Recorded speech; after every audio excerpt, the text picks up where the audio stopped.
చిన్ననాటి నుంచి డైమండ్స్ మధ్య పెరిగిన నీరవ్ బిజినెస్ మరియు లగ్జరీ లైఫ్ రెండూ చూశాడు. 1990లో ఇండియాకు వచ్చి నీరవ్ మోడీ తన మామ మేహుల్ చోక్సీ దగ్గర పని ప్రారంభించాడు. ఈయనే గీతాంజలి జ్యువెలర్స్ ఫౌండర్.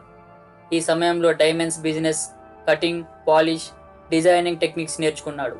9 సంవత్సరాలు డైమండ్ ట్రేడ్లో అనుభవం సంపాదించుకున్న తరువాత 1999లో 5 స్టార్ డైమండ్స్ ప్రారంభించాడు. కొద్ది కాలంలోనే బెల్జియం, ఆర్మేనియా, యూకే, యుఎస్ వరకు వ్యాపారాన్ని విస్తరించాడు.